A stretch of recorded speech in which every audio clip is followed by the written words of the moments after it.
Around the world, conflicts are escalating and traditional diplomacy is being pushed to its limits. Young people are advancing peace, security and disarmament through advocacy, research, community action and policy engagement. Yet, despite their contributions, their presence at the highest levels of decision-making remains largely overlooked. Hello and welcome to the Youth-led High-Level Dialogue for UN Peacebuilding Week. My name is Nurullo Rasulov and I am a UNODA Youth for Disarmament Champion alumnus.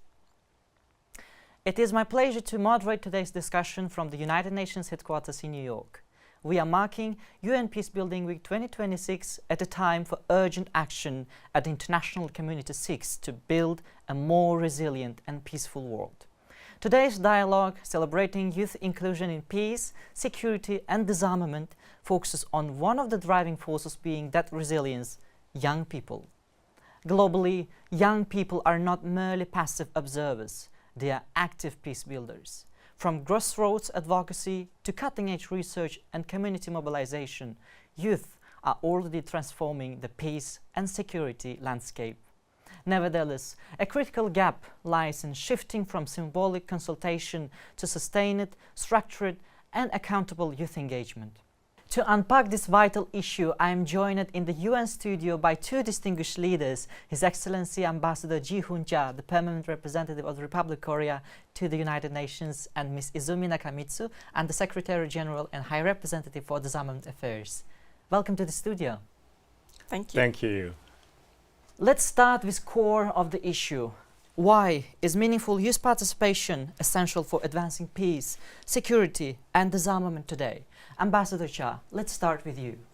Thank you. Today, we are facing highest number of the armed conflicts since the Second World War.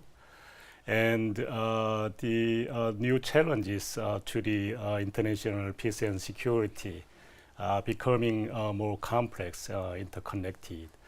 The geopolitical tensions are growing, armed conflict prolonged, and new threats such as AI, climate change, cyber attacks are coming.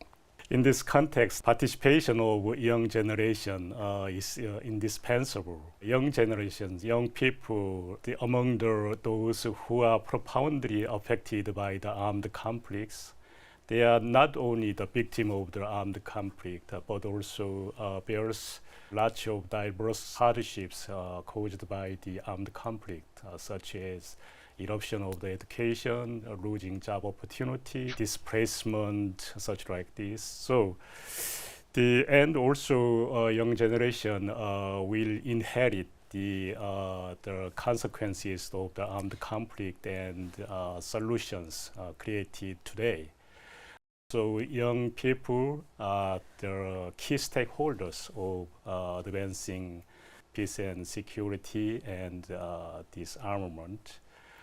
And the other aspect, the threats, such as you mentioned, that the AI, cyber attacks, climate change, all relate to the new technology.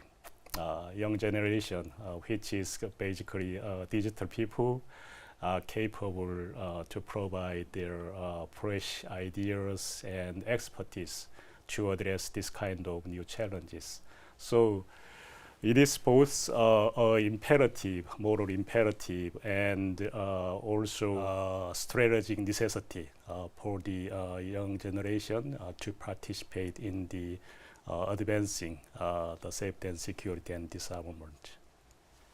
Thank you, Ambassador Cha, for your highlights. And let's move to High Representative Ms. Nakamitsu. Yes, well, first of all, thank you very much for this opportunity to mark the first UN Peacebuilding Week. Now, my first message on this why is that disarmament, we believe, actually is an indispensable instrument for peacebuilding. By restricting, reducing, regulating arms circulation, and also preventing proliferation of arms, spreading arms in different parts of the world, disarmament actually is contributing quite a lot about, number one, conflict prevention, but also finding solutions to armed conflict and also armed violence. So we need to remember that disarmament contributes to peace building, which is why I think it is important that this link is being made between disarmament and peace building efforts that we all try to make. The second reason is, as Ambassador Zhao already mentioned, young people are very much impacted by the current sort of surge of violence and conflict. Apparently there are more than 600 million young people impacted by violence and conflict around the world. Of course, they are, most impacted in terms of their security, their opportunities for their future, their human rights situations, their humanitarian situations, etc. But what I want to also highlight is that, in many different parts of the world, young people are also leading the change. They are change agents, not just being victimized by conflict and violence. They are making efforts to change the situation for the better. So I think the important part of our efforts is that we need to make sure that we galvanize these efforts. We need to make sure that we systematically tap into their capacity, ability, and their power to make sure that our efforts in peace building and conflict prevention will be benefiting from their energy as well. So this speaks to the three I's: innovation, inclusion, and impact, right? Innovation, of course, as Ambassador already mentioned, the fact that younger people have a much better sort of understanding on technology, the cyber issues, artificial intelligence, and all these things. We need to make sure that their innovative forces will be also tapped into when it comes to disarmament efforts. Inclusion, obviously, we need to make sure that they are part of the broader efforts and then given a space in the real sense, in a meaningful sense. And then finally, impact. We need to make sure that their voices will start to make the real impact in our efforts. And so, all in all, you can see why this is a huge effort that we need to make sure that will make an important part of our policy discussions and then also our actions. Thank you, High Representative. Young people are smarter than ever today. So thank you for setting the stage so clearly both. And let's move on for the second round. There is a broad agreement that youth inclusion is longer optional. It is essential today. But the real question is, how do we put this into practice? With that, let's turn to concrete action. What practical steps are the UN and member states taking today to create more inclusive pathways for meaningful youth participation in peace, security, and disarmament? Mr. Ambassador, let's start with you. Yes, I believe the education and empowerment and engagement of young people in advancing peace and security is essential and practical, the approach. We supported and lead the initiatives for the young people to practically participate in this process. Let me introduce some of our initiatives. At the multilateral level, we have led UNGA First Committee resolution on youth, armament, and non-proliferation since 2019. This is the biennial resolution. We cooperate with UNODA on this resolution. This resolution highlights the engagement and the empowerment of the young generation on the process of the peace and security and disarmament. Also, we have supported Youth for Disarmament Forum in UNAID sessions. This forum provided multiple diverse opportunity for the young generation to discuss the issues and matters related to disarmament and non-proliferation, and also have opportunity contribute their the perspectives, the views to the forum. So it was very the meaningful the events for the young generation to practically participate in this process.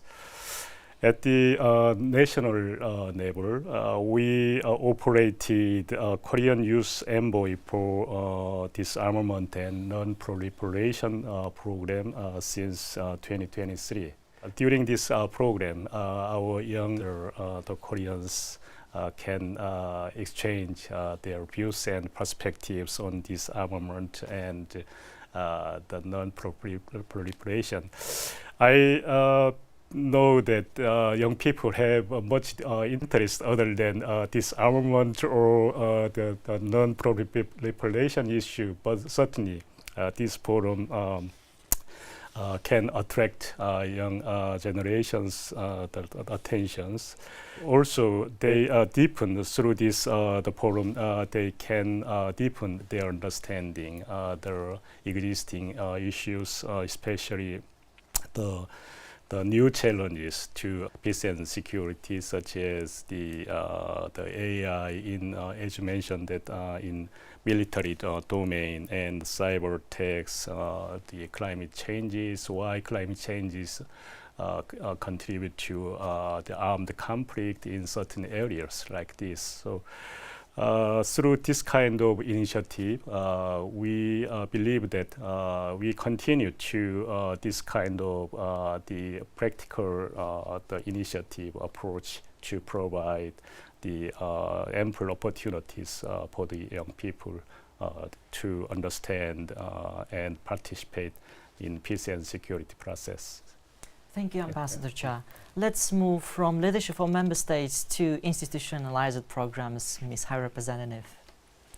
Well, let me start with the Youth for Disarmament program, which is a flagship program that we have at UNODA, strongly supported by the Republic of Korea and a few other countries. And we have been actually tracking the impact or the participation rate since the inception, the start of this UN disarmament Youth for Disarmament program in 2019. The youth participation in disarmament discussions actually has increased by 500%. So it has had a huge impact in terms of bringing young people to be part of our efforts. And also, we're very proud to say that UNODA has been recognized as one of the top performers of UN entities on youth engagement and inclusion under the sort of framework of UN system-wide Youth 2030 strategy. We are making some important progress. Now, the UN Youth for Disarmament program, it's actually a program, so it involves different dimensions of our efforts. Of course, it's supporting younger people through training and education efforts, many consultative type of meetings and discussions taking place, youth-led events. We don't want to organize and tell them you participate. Rather, the approach should be young people themselves should come up with their ideas and they lead the organizations of those events. We have many of that. They also are actively engaged in advocacy campaigns. They are also starting to produce some knowledge products as well. Of course, as I mentioned, they are part of our discussions with the Secretariat, but also with member states. Many of those disarmament-related multilateral discussions are taking place. We bring them, and they are part of those important policy conversations. Now, I think it's also important to say that first ever Youth for Disarmament Global Forum has taken place. They came and then they presented their perspectives, and many of the perspectives that they presented really worth listening to. So I think those kinds of comprehensive efforts, all the way from training and capacity building through their actual participation in the policy debate, I believe will be starting to make a very important impact. As I said, we can't just be bringing them and then them participating. We need to actually look at what kind of an impact that they are starting to make. That's the important part. Thank you, High Representative. May I add some reflections to your point, because the programs which the United Nations is organizing really matters to young people. For example, 2 years before, I was also part of the Youth for Disarmament program of UNODA, and we learned a lot about international security, peace, disarmament. And at that time, I visited New York at first time ever in my life. So now I am the communications intern at the United Nations Youth Office. So that program was a vital step to start my career. Let's start my career in the United Nations system. So who are watching the young people, us now, I really encourage you, if you are really interested in international security, peace, disarmament, please apply to the Youth for Disarmament program. We are moving into our final round. Looking beyond UN Peacebuilding Week, I would like to invite both our distinguished speakers to share one practical recommendation with our viewers for advancing meaningful youth inclusion in peace, security, and disarmament. Let's start with High Representative Nakamitsu. Okay, so the key message is that youth participation should be the norm rather than exception, and therefore it should not be just sort of one-off event. It has to be a sort of a very strategic and systematic pathway to make sure that younger people come and then participate, and the impact will be carried forward. So no one-time, one-off event. We need to start from outreach, capacity building, mentoring across all sorts of thematic areas and directions, and then create opportunities so that, as you said, the opportunities will then become a more sustainable platform for younger people to come into the business of or career of making the world a more secure place, a better place. So it has to be a sustainable path. And I go back to the three themes again: innovation, inclusion, and impact. We need to be really mindful of these three I's across the broad spectrum of everything that we do. We can't just be ticking the box exercise. We need to make sure that this will be a sustainable process. Thank you, High Representative.